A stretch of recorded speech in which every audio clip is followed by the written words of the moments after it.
नमस्कार दोस्तों, मैं डॉक्टर अनुराग तिवारी, आपका मित्र आपके सामने फिर से हाजिर हूँ लगभग 3 सप्ताह के अंतराल के बाद, क्योंकि मेरा स्वास्थ्य कुछ गड़बड़ था और उसकी वजह से मैं वीडियो नहीं बना पा रहा था। आज भी व्यस्तता कुछ ज़्यादा थी। अभी रात में 12:30 बजे के आसपास मैं ये वीडियो बना पा रहा हूँ, तो क्षमा प्रार्थी हूँ।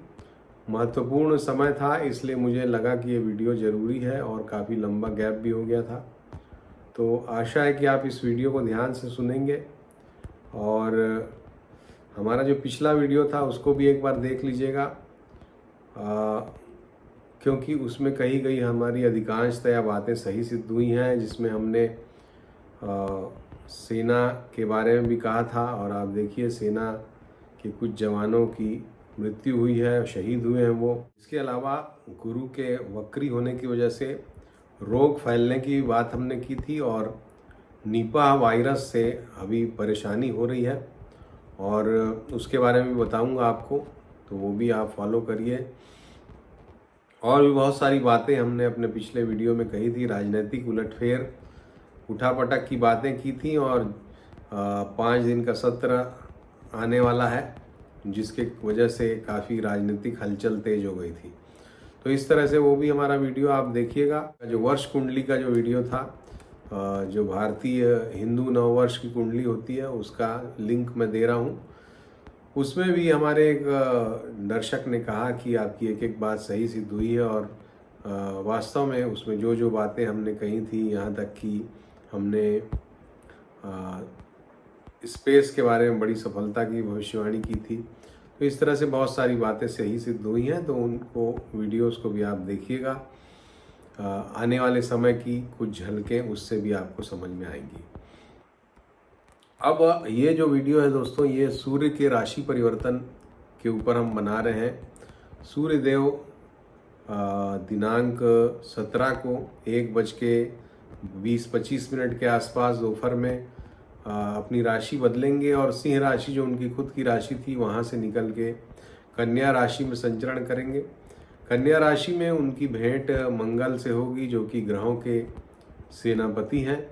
और हालांकि ये भेंट 3 अक्टूबर तक ही रहेगी, क्योंकि 3 अक्टूबर को मंगल राशि परिवर्तन करेंगे और कन्या राशि से निकल के तुला राशि में संचरण करेंगे, जहाँ पे केतु के साथ उनकी युति होगी और अंगारक दोष का सृजन होगा।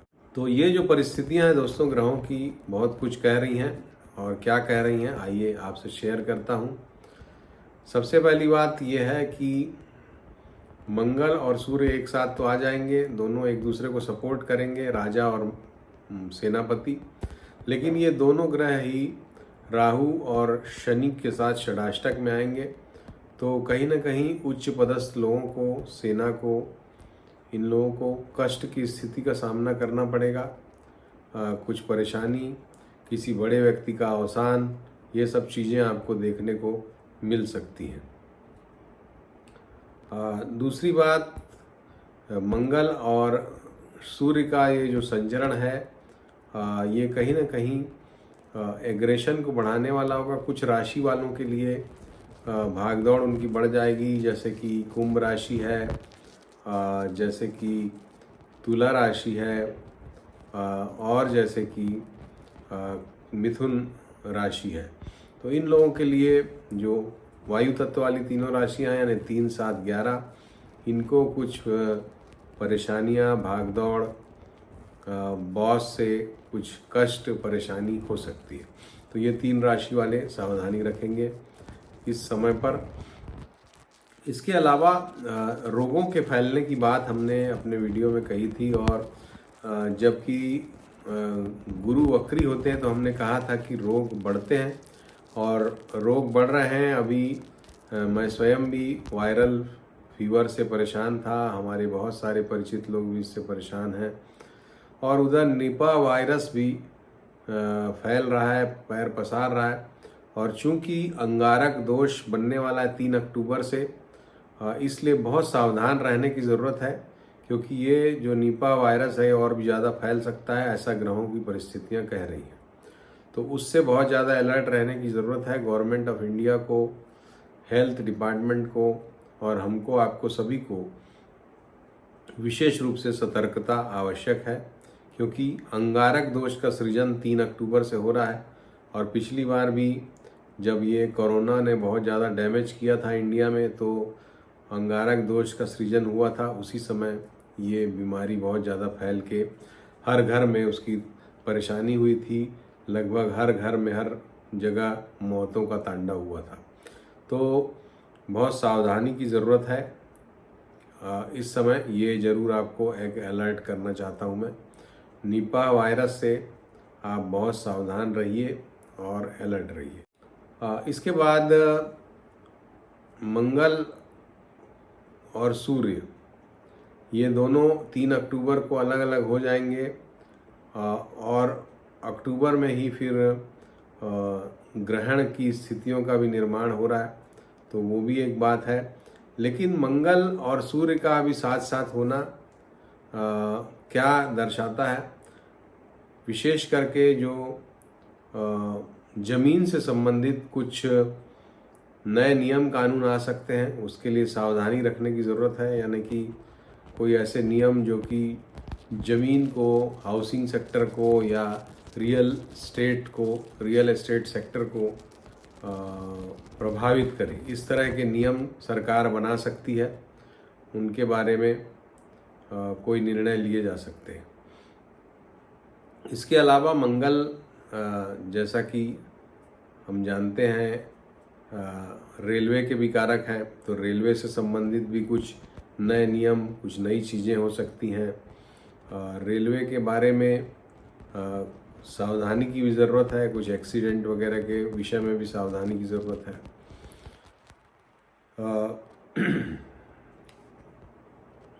भूकंप वगैरह की बात भी मैंने की थी अपने पिछले वीडियो में और अलर्ट किया था आप लोगों को। नेचुरल कैलामिटीज़ के लिए अलर्ट किया था। और अभी देखिए बड़ी संख्या में लोग हताहत हुए हैं बांध के टूटने से, दुनिया के स्तर पे और भूकंप से भी।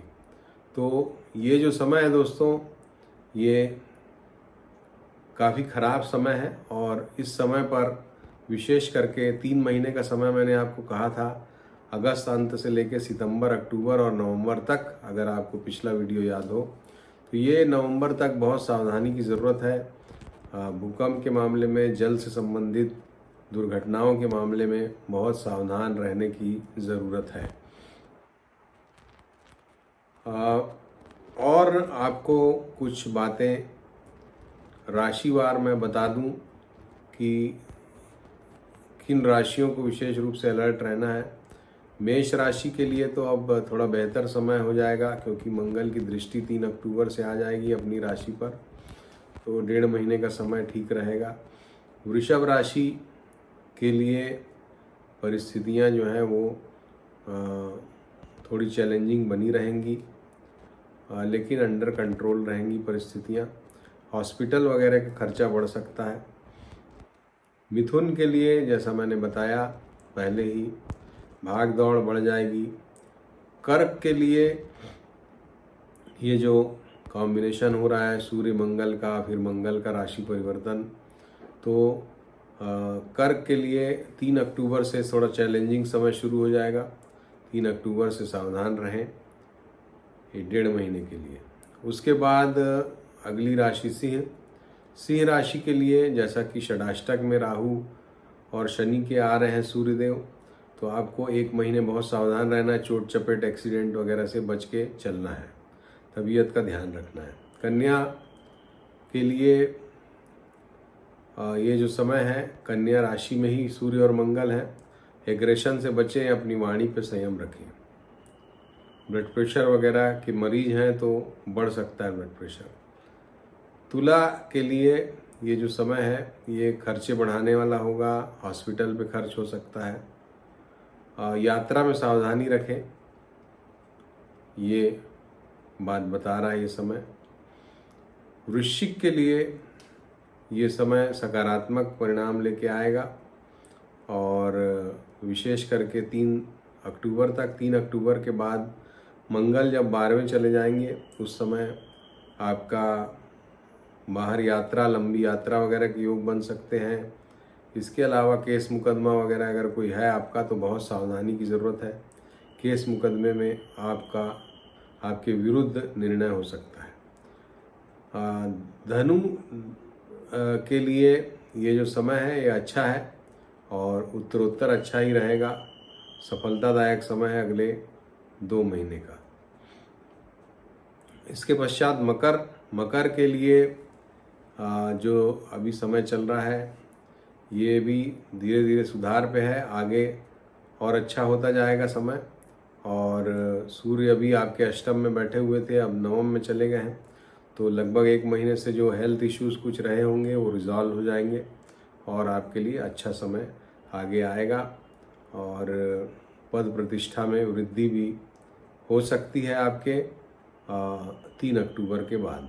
इसके पश्चात कुंभ के लिए जैसा मैंने बताया, भाग दौड़, परेशानी, यात्रा और ऑफिसर्स से कष्ट, ये सब परिस्थितियों का निर्माण हो रहा है। सावधानी रखें और अपना सेहत का भी ध्यान रखें। मीन राशि के लिए ये जो समय है आपके लिए तनावग्रस्त करने वाला है। आपको तनाव कहना ठीक नहीं होगा, एक ओवर एक्साइटमेंट की परिस्थितियों से बचना चाहिए, ओवर रिएक्ट नहीं करना चाहिए आपको। और अक्टूबर से 3 अक्टूबर से कुछ हेल्थ इश्यूज़ आपके रह सकते हैं, तो उसके लिए सावधानी रखें। तो ये था आपका राशिफल और देश और दुनिया के बारे में जो महत्वपूर्ण बातें वो बता चुका हूँ मैं। एक चीज़ मुझे जो विशेष रूप से दिखाई दे रही है कि मिलिट्री एक्शन वगैरह अभी बढ़ सकता है, जैसा कि सीमा पे भी घुसपैठ और आतंकवादियों से सेना लड़ रही है, उसी तरह से बॉर्डर पे भी और भी ज़्यादा टेंशन हो सकता है। दुनिया के स्तर पे भी सेना का प्रभाव बढ़ सकता है, युद्ध का प्रभाव बढ़ सकता है। हमने पिछले वीडियो में भी ये कहा था, फिर से कह रहे हैं, क्योंकि मंगल जो है वो ऋणात्मक पोजीशन धीरे धीरे लेता जा रहा है और 3 अक्टूबर से पूरी तरह से ऋणात्मक ले लेगा। लगभग 7-8 दिन पहले उसका प्रभाव शुरू हो जाता है, तो 25 सितंबर से ही आप समझ लीजिए सीमा पर तनाव, दुनिया में सैनिक विवाद बढ़ना, दुनिया में सैनिकों का बगावत करना या सेनाओं में युद्ध, इस तरह की परिस्थितियां दुनिया देखने वाली है। तो उसके लिए सावधान रहना है, उसके लिए अलर्ट रहना है और देश और दुनिया में युद्ध की चिंगारी फिर से भड़क सकती है। अभी के लिए इतना ही। नमस्कार।